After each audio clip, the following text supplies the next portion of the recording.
सच्चिदानंद सदगुरु साईनाथ महाराज की जय। ओम साई राम। मित्रों, आज का ब्लॉग आप सभी हमारे साईं परिवार के लिए विशेष लाभकारी और कल्याणकारी है, क्योंकि आज के ब्लॉग में अपने साईं परिवार के लिए एक बहुत ही विशेष उपाय लेकर के आए हैं। और सबसे पहले तो मैं आप सभी लोगों को बताना चाहता हूं कि हमारे साईं परिवार के साथ एक विशेष चमत्कार हुआ, जिसका हवन मेरे द्वारा हुआ था। और हुआ क्या कि जिस दिन फाइनल हवन हुआ था उसी दिन हुआ क्या कि वो माता और पुत्र दोनों लोग जा रहे थे, 100 की स्पीड में गाड़ी थी और भगवान का दर्शन ही करने जा रहे थे, और पिछला पहिया गाड़ी का एकदम से भ्रष्ट हो गया, दब गया और वह गाड़ी कंट्रोल हुई। और मैं आपको बताऊं कि वह पूरा परिवार एकदम से बच गया। इसी को कहते हैं साईं का चमत्कार। और उनको जब मैंने बताया भी था कि आपके घर में बाधाएं चल रही हैं, उन्होंने बहुत सारे हमारे द्वारा जो बताए गए छोटे छोटे उपाय हैं वो तो वो करती रहती थी, लेकिन उन्होंने कहा कि गुरुजी हमारे घर में जो भी कार्य होता है उसमें विघ्न बाधाएं आती रहती हैं, कोई कार्य सही तरीके से परिपूर्ण नहीं होता है। और होता क्या है कि लोग सफल होने वाले होते हैं वहीं असफल हो जाते हैं, मतलब टॉप पर पहुंचते हैं और पहुंचते पहुंचते पता चला टेल पे आ जाते हैं। तो उनके घर के लिए हमने हवन किया, और जिस बच्चे के लिए हमने हवन किया था कि उनका बच्चा रोजगार अच्छा पा जाए, अच्छी जॉब पा जाए, तो उसी बच्चे ने वो गाड़ी ड्राइव वही बच्चा कर रहा था और उनकी माताजी उसमें बैठी हुई थी। और हुआ क्या कि बहुत ही साक्षात साईं बाबा का जो मैं कहता हूँ ना 11 वचन कि मुझे सदा जीवित ही जानो, अनुभव करो सत्य पहचानो, इसीलिए मैं कहता हूँ कि ये अनुभूति है बाबा की। आप देखिए कि आपकी गाड़ी, और पीछे उनकी माँ ने खुद मुझे बताया इंस्टाग्राम पे कॉल करके कि गुरुजी पीछे सैकड़ों गाड़ियाँ थी, अगर मेरी गाड़ी कहीं कंट्रोल होके जो कंट्रोल हो गई वो तो मान लीजिए बच गए हम लोग, अगर अनकंट्रोल होती तो पीछे की गाड़ियाँ हमको उड़ा देती, अगर गाड़ी पलटती तो होता क्या सभी गाड़ी लड़ जाती, और उसमें समझ ही सकते हैं कि क्या हादसा हो सकता था। तो यही आपको मैं बार बार कहता हूँ कि जब भी जीवन में आप छोटे छोटे उपाय कर रहे हैं और आपको सफलताएं नहीं मिल रही हैं, आपको बाधाएं लग रही हैं, तो ऐसे समयों में निश्चित बिना किसी संकोच के हवन के लिए संपर्क करिए। इसीलिए मैं बार बार इंस्टाग्राम देता हूं। और जो छोटे उपाय होते हैं, इन उपायों के द्वारा भी आपको एक सेफ जो निगेटिव ऊर्जा आपके घर में होती है वह निकल जाती है और परिवार में एक पॉजिटिव एनर्जी बनती है। आज जो हम उपाय लेकर के आए हैं इसी उद्देश्य से लाए हैं कि घरों में जो बाधाएं आती हैं, हर्डल आती हैं, वो क्यों आती हैं और उसका क्या उपाय किया जाए। देखिए होता क्या है कि बहुत सारे लोग ऐसे हैं जो अपने आप को एक तरह से वैज्ञानिक नज़रिया दिखाते हैं कि हम वैज्ञानिक नज़रिया, कुछ नहीं ऐसे होता। मेरा मानना यह है कि यह पूरी सृष्टि एक एनर्जी से संचालित होती है। वह एनर्जी क्या है वह कोई समझ नहीं पाया। आज भी वैज्ञानिक भी उस चीज़ को खोज कर रहे हैं और धीरे धीरे वह समझ के बताते हैं कि जैसे सूर्य है, सूर्य क्या करता है, फोटोसिंथेसिस की क्रिया होती है, प्रकाश संश्लेषण की क्रिया होती है, और उसके द्वारा पौधे भोजन बनाते हैं, और पौधों के भोजन को हम शाकाहारी प्राणी, जो सर्वहारी प्राणी उस पर डिपेंड हैं। तो क्या होता है, जो शाकाहारी हैं वो साग को खाते हैं, पत्तों को खाते हैं, और उसके बाद जो मांस खाने वाले जीव हैं वो उनको खाते हैं। तो पूरी सृष्टि का एक सर्किल बन जाता है। अब यहाँ पर मैं कहना चाहूँगा कि ये एनर्जी जो भी हम लोग खाते हैं ये क्या होता है, एनर्जी का ट्रांसफॉर्मेशन होता है हमारी बॉडी में, और उसी से हम संचालन कर सकते हैं, मूवमेंट करते हैं और चलते हैं, बोलते हैं, देखते हैं, क्योंकि एनर्जी एक ऐसी चीज़ है जो परम पिता परमेश्वर है। क्योंकि ऊर्जा का जो पिंड है जब इस बॉडी से निकल जाता है तो यह बॉडी क्या होती है, लाश बन जाती है, मिट्टी बन जाती है, और मरने के बाद आप खुद जानते हैं कि परिवार के लोग ही कहते हैं कि अब जल्दी करो, जल्दी से इनका क्रियाकर्म करो। क्योंकि वो मिट्टी क्या होती है, वो जो ऊर्जा होता है ना, जब आपकी बॉडी से निकल जाती है तो वह शरीर का कोई मतलब नहीं होता है। इसीलिए बार बार हम कहते हैं कि प्रभु क्या करते हैं, वह आपके आसपास होते हैं, लेकिन आप अनुभव करिए। इसीलिए साईं बाबा का गीता में क्या कहा गया है कि नयनम शस्त्रम छिद्राणि नयनम दहाति पावका न चैनम क्लेदन्त्यपो न शोष्यति मारुता। मतलब इस आत्मा को ना तो अग्नि जला सकती है, न शस्त्र काट सकता है, न पानी भिगो सकता है, न वायु सुखा सकती है। अर्थात ये आत्मा अजर अमर है, और वो आत्मा क्या है, एनर्जी का पुंज है।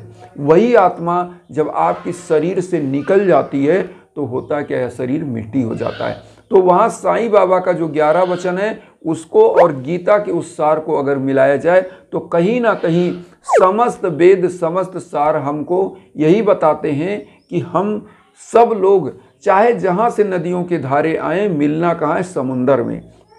तो सभी शास्त्र वेद कोई भी धर्म के हों वह सब एक ही मार्ग बताते हैं। इसीलिए हमारे साईं कहते हैं कि ईश्वर एक है, मालिक एक है, सबका मालिक एक है। तो कहने का मतलब वह मालिक मतलब समस्त वेदों का जो सार है, समस्त धर्मों के जो शास्त्र हैं उनके जो सार हैं वह एक है। इसीलिए हम सभी मानो अगर एक साथ देखा जाए तो सबके 2 आँख है, नाक है, कान है, मुंह, सब एक प्रकार से है, लेकिन उनकी सोच अलग अलग है। जो अब आपके अंदर उस प्रज्ञा का प्रस्फुटन है, उस विचार का प्रस्फुटन है, वह क्या है, वह अलग अलग है। आप उस आत्मा को कितना अपने आप से ज्ञानवान बना सकते हो, क्योंकि ईश्वर ने आपको बना के सब कुछ करके भेज दिया है। वो टेक्नोलॉजी आपके अंदर लगा के भेजा है कि कितना शार्पनेस आप अपने अंदर ला सकते हो, वह चीज़ है। और आज का जो उपाय लाए हैं वही चीज़ है। मैं यही बताना चाहता हूँ कि जब यह निगेटिव एनर्जी आपके घर में घर कर जाती है तो उसके लिए अदृश्य एनर्जी जो होती है हवन। इसीलिए बार बार मैं आप लोगों को कहता हूँ, जब कोई संकोच मत करिए। कोई भी घर परिवार में दिक्कत है तो इंस्टाग्राम पर कांटेक्ट करिए। मेरे लाइक जो है हम हमेशा आपके लिए तत्पर हैं। और आइए आपको छोटे छोटे उपायों में से एक उपाय बताते हैं जो आपको करने से आपके घर की निगेटिव एनर्जी समाप्त होती है। सबसे पहले आपको लेना रहेगा जो है 7 फूल लौंग। 7 लौंग ले लीजिए। और उसके बाद आपको करना क्या है, आपको सरसों का दीप ले लेना, सरसों के तेल का, और ये ले लीजिए। और साईं बाबा के सम्मुख डेली इस उपाय को आप कर सकते हैं। डेली अब 2 फूल ही लौंग आप डाल सकते हैं। वैसे जब अगर विशेष उपाय कर रहे हैं, घर में भीषण बाधा चल रही है, तो ऐसे समय में आपको 7 फूल लेना है, नहीं तो डेली 2 ही फूल कर सकते हैं। तो 7 बृहस्पतिवार आप यह उपाय करिए। और अगर डेली करना है तो केवल 2 फूल डालिएगा। लेकिन जब विशेष उपाय कर रहे हैं, घर की बाधा समाप्त करनी है, तो जब तेल का घी आप डालिए, तेल का दीपक आप जलाइए, तो उसके बाद आप क्या करिए, उसमें 7 लौंग डाल दीजिए और इसको प्रज्वलित कर दीजिए। और साईं बाबा के सम्मुख आपको करना क्या है, साईं बाबा की जो साईं बावनी है, साईं बावनी को आपको कम से कम 7 बार पढ़ना है। साईं बावनी, हम साईं चालीसा या साईं बावनी में से कोई पढ़ सकते हैं, लेकिन हम कह रहे हैं साईं बावनी। साईं बावनी आप 7 बार कम से कम पढ़िए। और उसके बाद इस दीप को एक थाली में रखिए। और सबसे पहले साईं बाबा को आप खुद समझ गए होंगे, उपाय करने से पहले हमने उस पर बताया नहीं, लेकिन मैं डेली उस सभी वीडियो में बताता हूँ। आप करिएगा कि साईं बाबा की मूर्ति ले लीजिए, उसको पीले आसन पर स्थापित करिए, पुष्प जो है अर्पित करिए बाबा के सिर चरणों में, पीला हल्दी वही लगाइए बाबा को, वही अपना चंदन लगा लीजिए। और उसके बाद जो हमने उपाय बताया यही करना है। तो उसके बाद आप क्या करिए, धूप बत्ती जलाइए, 1 लोटे में जल रख लीजिएगा, ये भी करिएगा। और यही जो मैंने बताया, दीप जब 7 लौंग जला करके और ये साईं बावनी पढ़ लीजिएगा 7 बार, पूरे घर में इस दीप को दिखाइएगा। तो लौंग जलाने से क्या होता है कि होता क्या है कि आपके घर में जो निगेटिव एनर्जी होती है वह एनर्जी बाहर आ जाती है और पॉजिटिव एनर्जी का संचार होता है। और जहाँ पर पॉजिटिव एनर्जी का संचार होता है वहाँ निगेटिव एनर्जी कभी आ ही नहीं सकती।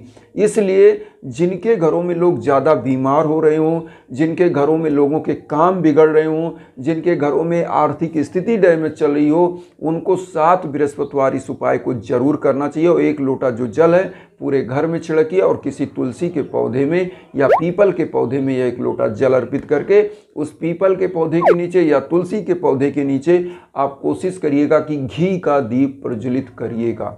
और फिर आप देखिएगा कि चमत्कार बाबा कैसे करते हैं। जैसे मैंने आज बताया कि हमारे शिष्य जो थे जिनके लिए हमने हवन किया, 100 की स्पीड में गाड़ी हो और टायर फट जाए, आप समझ सकते हैं कि क्या हो सकता है। गाड़ी तुरंत पलट जाती है, लेकिन यह बाबा का चमत्कार है कि लोगों को अपनी गोद में ले लिया और गाड़ी को एकदम आसानी से साइड लगाकर बचा लिया।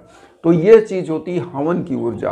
आपके घर का कोई भी संकट हो, मैं बार बार यह चीज़ हर वीडियो में बताता हूँ, क्योंकि हमारे साथ कल ही शाम को हमारे शिष्य ने, और मैं बता रहा हूँ कि उन्होंने बताया, कल बृहस्पतिवार था और कल ही उन्होंने बताया गुरुदेव आपने जो हवन किया, लास्ट हवन के दिन ही मेरे साथ यह हादसा हुआ था। तो ये चीज़ें मैं आप लोगों को बताता रहता हूँ कि आप लोग निरंतर प्रभु के श्री चरणों में रहिए। कोई भी दिक्कत आए तो मैं आपके साथ हूँ, आपको कहीं भटकने की आवश्यकता नहीं है। इंस्टाग्राम पर तुरंत संपर्क करिए। तो बस देव कुटुंबकम की जो भावना हम लेकर चल रहे हैं, उसमें आप सभी लोग मुझे भी अपना परिवार बनाइए और उन साईं भक्तों तक वीडियो को जरूर शेयर करिए जो किन्हीं कारणों से कष्ट में, दुख में, इसी भावना के साथ। ओम साईं राम।